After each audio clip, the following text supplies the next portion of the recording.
that you went away. Hi everyone.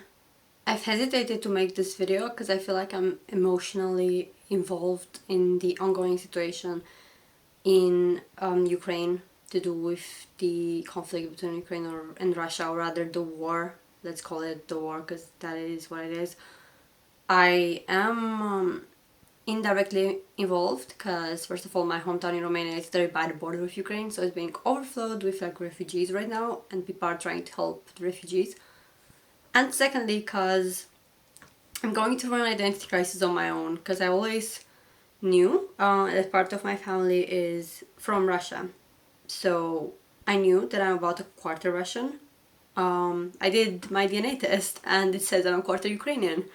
So I don't think I will change how I self-identify, because it's like how I've always thought of myself. I don't think I believe that, the like DNA tests, like ancestry tests, are infallible, and they're only, comparing other people's DNA with your DNA. So it's like, it's not exact science. I'm not gonna change how I label myself as, but I wanted to come and ask, rather than making a video of like myself crying about the situation and saying how emotionally involved I am, because I have trauma. Like everybody in Eastern Europe has had trauma, because there's been many wars in between, the past like hundreds of years or so.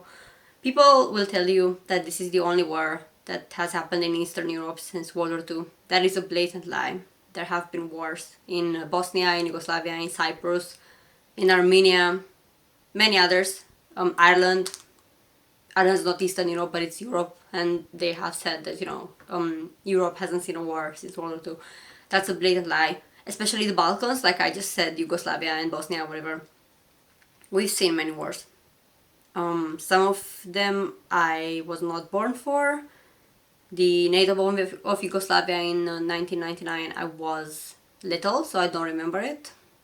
There was another NATO intervention in Kosovo in 2004, which I do remember being on TV.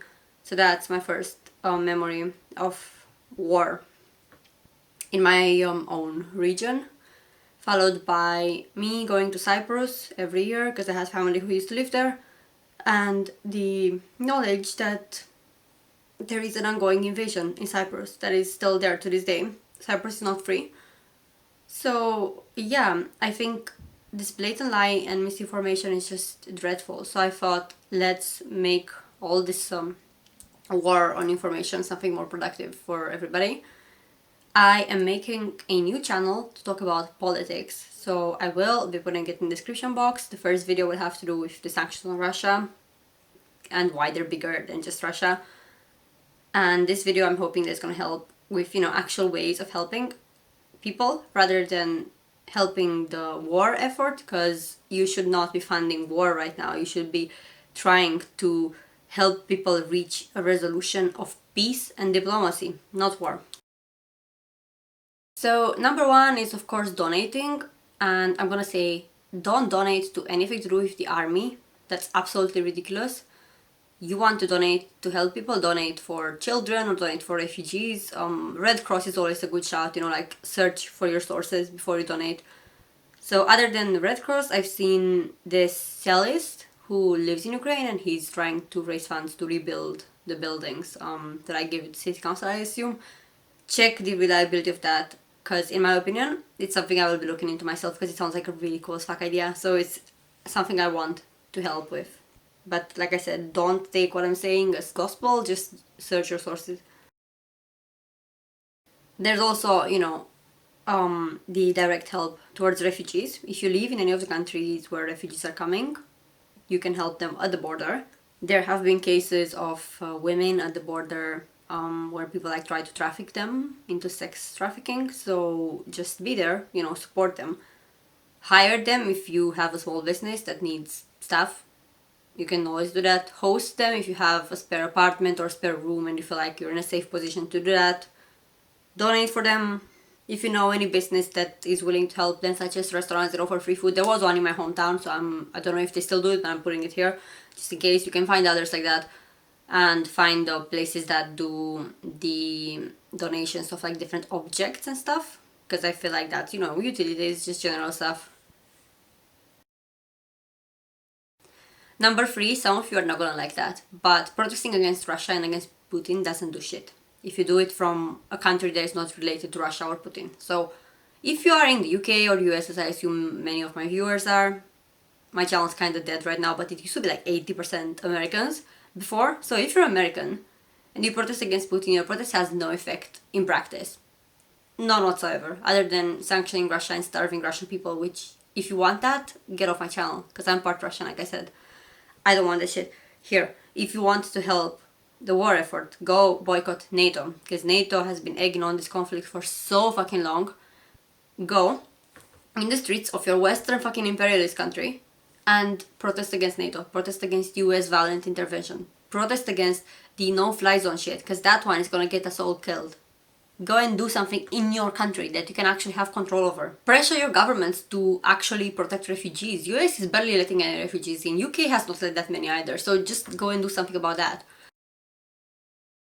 Number 4, this needs a separate section. I said about donating, however, this needs to be separate. You have to protect the minority communities in Ukraine. There have been instances of racism at borders. There have been instances of racism in Ukraine towards foreign students and whatever else minorities. Romani people specifically have been targeted quite a lot. So if you find places where you can donate towards these people, I'm gonna put some on the screen. But if you find more, or if you can directly donate to these people, because they are the ones, the minorities are always the ones who are getting affected by the war more than the majority, because they get affected from both sides, basically. Number 5 is help the pets that you can help. So there are fundraisers to do with just helping animals, because obviously animals are kind of this unspoken victim of war. They can't have any autonomy over themselves. Some of them have to be left in shelters because their owners are males who have to go to fight, because it's mandatory to fight right now. So just be mindful of that and help the animals. I'm putting some fundraising links and websites and stuff like that on the screen. Number 6 is again something that you're not gonna like. You have to listen to people from Donbass and Crimea who want to be separate from Ukraine. If you want to care about Ukrainians like you claim you do, you have to care about all Ukrainians, even if you don't agree with their opinions. Personally, I'm a socialist, so I do not like the politicians of either of these countries, Russia or Ukraine. However, I dislike the politicians of Ukraine more, because they are hand in hand with Nazis.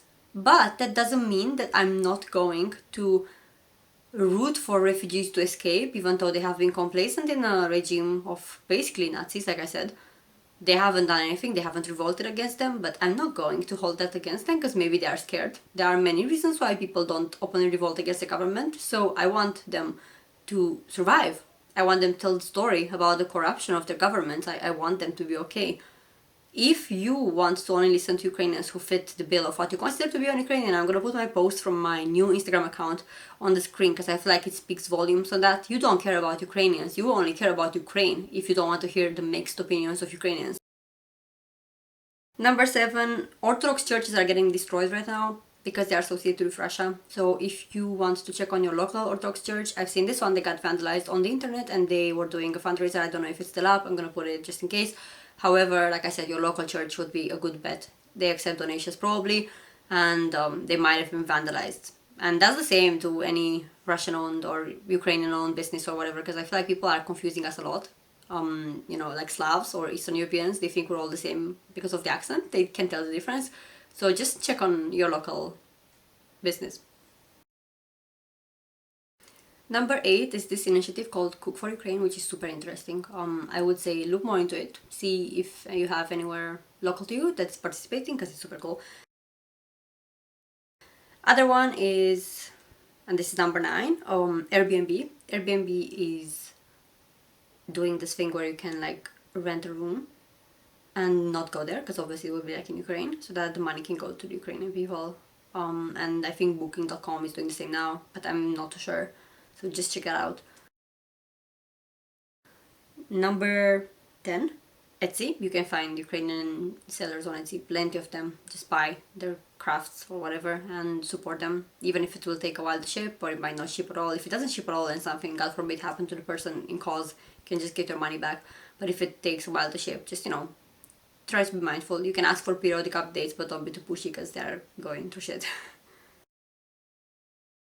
There's also, you know, small ways in which you can help, like awareness. There was this hashtag called Make Dumplings Not War, because what unites us in Eastern Europe, and not just in Eastern Europe, because other countries have them too, but I think it's like very Eastern European thing, is dumplings.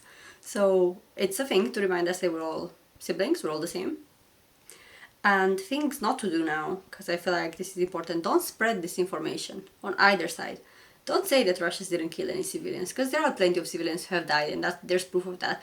Don't say Ukraine doesn't have Nazis when there are actual Nazis with swastikas around their necks and black suns and whatever else Nazi symbols. Don't lie. You don't have to tell me that every single Ukrainian person is good for me to want to sympathize with refugees and the other like innocent people that are caught in between. Don't believe fake news that villainize Russia in like unimaginable ways, you know, Cold War Red Scare propaganda tactics that have been done so many times before. Like, it is getting old at this point. Stop being naive. Don't ask for a no-fly zone, because no-fly zone means nuclear war, and we're all gonna die if that happens. Don't be Russophobic, because what the fuck does grandma from France, who was born in France, have to do with what's happening there just because she's ethnically Russian? Are you stupid? Don't support sanctions, because they kill people and they will affect you as well, even though you're not Russian. More on that on my other channel. In my first video I will explain about the sanctions. Don't donate to Nazis. Here are some organizations that are associated with Nazis, so don't take the risk. Even though I don't know 100% if that's true, just don't donate to anything military related, because it will end up in the Nazi battalion's hands. And on that, don't support military causes. Like I said, support refugees and support children and whatever else you want. And explicitly don't support Azov battalion, because they're the worst of all of them. Don't be racist to non-Europeans. People from Syria and Palestine and all these other countries have a right to be upset that they were not getting and are not getting the same attention that Ukrainians are getting. Don't tell them that they're assholes for making it about themselves, because they are the ones who are being ignored by society. Just let them speak. You don't have to be an asshole just because you think someone else is being an asshole. And lastly, don't forget the scope of who's affected by this.